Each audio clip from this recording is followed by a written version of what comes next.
மதுபான விடுதி வந்து மூடணும். 10 நாள் நாம் வந்து மாவட்ட நிர்வாகத்துக்கு வந்து அவகாசம் கொடுக்குறோம். அது இல்லாத ஒரு 6 இடத்துல வந்து நாம் வந்து பெட்டிஷன் கொடுத்துருக்குறோம். இந்த 10 நாளில் வந்து நல்லபடியான ஒரு முடிவு நீங்கள் எடுக்கலைன்னா, மாவட்ட நிர்வாகம் எடுக்கலைன்னா, இந்த வருகின்ற சட்டமன்ற தேர்தலை வந்து நாங்கள் புறக்கணிக்கிறோம். எங்கள் சமுதாய மக்கள் எல்லாருமே வந்து சேர்ந்து புறக்கணிக்கிறோம். யாருக்கும் நாம் எல்லாரும் கட்சியாக இருக்கிறோம், எல்லா கட்சியும் இருக்குது. ஆனால் யாருக்கும் நாங்கள் ஓட்டு போட மாட்டோம். அனைத்து சமுதாய மக்களும் இங்கே வாழும்போது இந்த ரம்ஜான் பண்டிகையில் வந்து நாங்கள் சகோதரத்தோடனும் நாங்கள் கொண்டாடுவோம். ஆனால் இந்த தடவை வந்து எங்களுக்கு துக்க நாளாக போயிடுச்சு. நேற்று வந்து ஒருத்தர் வந்து குடிச்சிட்டு குடிபோதையில் வந்து நிறைய வீட்டில் வந்து புகுந்து எல்லாம் பிரச்சனை பண்ணிட்டாங்க. அது போலீஸும் வந்து கேஸ் போட்டிருக்கிறாங்க. இதெல்லாம் இருக்கக்கூடாது. அனைத்து சமுதாய மக்களும் நல்ல வழியாக வாழ இந்த மாவட்ட நிர்வாகம் நல்ல முடிவினை எடுக்கும்படி கேட்டுக்கொள்கிறோம். 10 நாளைக்குள்ளார மாவட்ட நிர்வாகமும் தேர்தல் ஆணையமும் சரியான முடிவு எடுத்து மூடும்படி கேட்டுக்கொள்கிறோம். இல்லை என்றால் அடுத்தது மாவட்ட ஆட்சித்தலைவர் அலுவலகத்தில் உண்ணாவிரதம் பெண்களுடன் நடைபெறும். அனைத்து சமுதாய மக்களும் பங்கு பெறுவார்கள். ஒரு வாரத்துக்கு கடை திறக்க மாட்டாங்க, வியாபாரம் பண்ண மாட்டாங்க. நீங்கள் அதுக்குள்ளே நீங்கள் என்ன பண்ணுமோ கரெக்டாக பார்த்து பெட்டிஷன் கொடுங்கன்னு சொன்னாங்க. நாங்களும் சரின்னு சொல்லி எல்லாம் கலைஞ்சி போயிட்டோம்.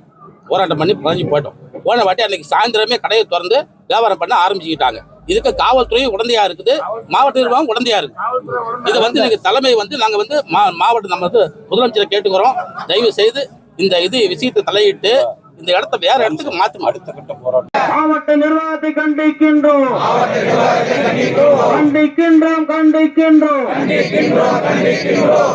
நடத்த அனுமதி தந்த கண்டிக்கின்றோம். நடத்த அனுமதி தந்த மாவட்ட நிர்வாகத்தை கண்டிக்கின்றோம். பெரும்பான்மையாக எங்களுக்கு அநீதி இழைத்தது நியாயம்தானா? விடமாட்டோம்.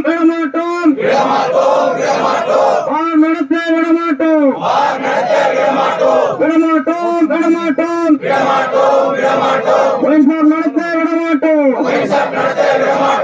நாம் பொறுப்புதாரியாக இருந்து கொண்டிருக்கிறோம். பெருமானார் ஸல்லல்லாஹு அலைஹி வஸல்லம் அவர்கள் சொன்னாங்க, ஒவ்வொரு அடியானும் ஒவ்வொருவருடைய மேல பொறுப்புதாரியாக அதில் ஈடுபடுத்திக் கொள்கிறாரோ அதை கொண்டு வரக்கூடிய பாவத்திற்கு நாமே ஒரு முன்னோடியாக இருந்து விடுவோம். ஆக நாம் அதற்கான கண்டன ஆர்ப்பாட்டம்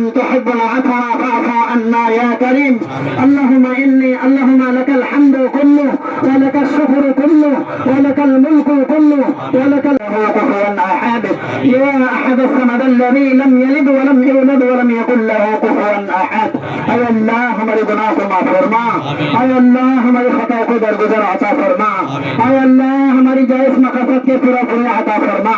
आय अल्लाह हमको माफी का जज्बा नसीब फरमा। आय अल्लाह हमारे अंदर, आय अल्लाह हमारे तरावी की नमाजों को कबूल फरमा। आय अल्लाह हमारे रोज़ों को कबूल फरमा। आय अल्लाह जिस तरीके से रोज़ा, आय अल्लाह हमको माफ कर दे मौला। आय अल्लाह हमको माफ कर दे मौला। आय अल्लाह पूरा दिन हम पूरा महीना हम रोना करने के लिए हम बहुत पसंद करते रहे मौला। आय अल्लाह तो माफी को बहुत पसंद करते रहे मौला। आय अल्लाह हमको भी माफ कर दे मौला। आय अल्लाह हमको भी माफ कर दे मौला। आय अल्लाह आज हम गुनाह के फिर शर्मिंदा होकर तेरे दरबार में, आय अल्लाह सबके खबरों में जन्नत के बिछाना बिछा दे मौला। आय अल्लाह सबके खबरों में जन्नत के खिड़कियां खोल दे मौला। आय अल्लाह सबके खबरों में जन्नत का हवा पहुंचा दे मौला। आय अल्लाह सबको जन्नतुल फिरदौस में आला से आला मुकाम अता फरमा। आय अल्लाह हमको भी एक दिन इस दुनिया छोड़ते हैं मौला। आय अल्लाह सबके उम्र में बरकत दे मौला। आय अल्लाह सबके उम्र में बरकत दे मौला। आय अल्लाह सबको रोजा रखने वाला बना दे मौला। आय अल्लाह सबको नमाज पढ़ने वाला बना दे मौला। आय अल्लाह सबको तेरे दीन की खिदमत